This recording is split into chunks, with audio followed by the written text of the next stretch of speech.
Mais uma reflexão, mais um tempo para repensarmos nossas vidas diante de nosso Deus.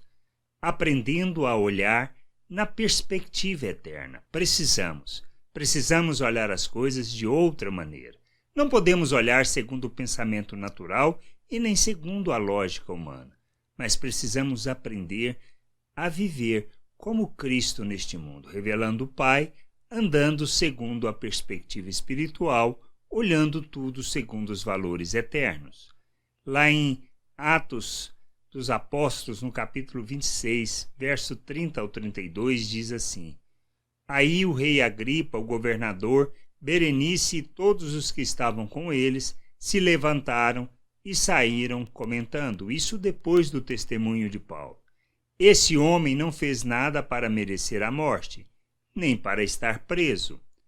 Então Agripa disse a Festo: ele já podia estar solto se não tivesse pedido para ser julgado pelo imperador.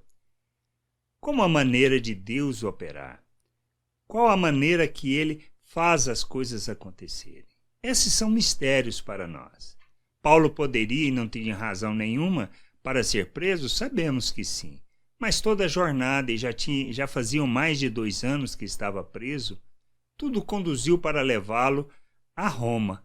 E isso que a gente precisa entender. Ele apelou diante do cenário do julgamento, aonde teria que voltar para Jerusalém, que poderia ser assassinado, ou então apelar para Roma e poder ser julgado perante o imperador. Que nós precisamos compreender e entender. Essa jornada de Paulo foi fácil? Não foi fácil. Mas qual era o propósito? Que ele testemunhasse perante reis, perante governadores, perante os homens que são cheios de poder e importantes no reino. Isso que a gente precisava entender e precisa compreender. Deus nos coloca diante das situações, mesmo que situações complicadas como a de Paulo, não para que nós possamos lamentar e chorar e lutar pela nossa liberdade, mas para cumprirmos a vontade de Deus, para sermos expressão dessa vontade, expressão de suas virtudes e revelação do reino de Deus.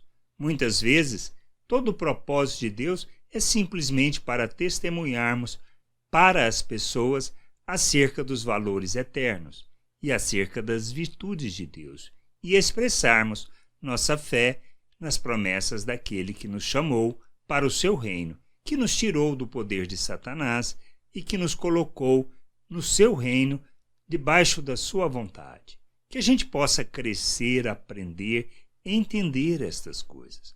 Nada acontece nas nossas vidas por acaso. Tudo tem a mão e o operar de Deus, mesmo que sejam situações difíceis, mesmo que sejam problemas aparentemente grandes. Mas na realidade, tudo é para que revelemos o reino de Deus. Qual a razão? Medo de morrer? Não precisamos ter, pois temos aquilo que é eterno, a vida de Deus. Recebemos da natureza de Deus, somos seus filhos, participamos do seu reino e da sua vontade. Ele sabe todas as coisas. E a morte para nós, na realidade, é um galardão, uma recompensa, pois sabemos que nos livramos deste mundo e fomos para o reino. Mas a maioria das vezes é o propósito de Deus que fiquemos aqui e que testemunhemos acerca do seu reino e de sua vontade. Que a gente entenda isso, que a gente aprenda a olhar segundo a perspectiva eterna e não segundo o pensamento natural. Que a gente possa se submeter à vontade de nosso Deus, buscar o conhecimento da sua vontade para sermos instrumento da sua justiça. Graça e paz sobre a tua vida. Amém.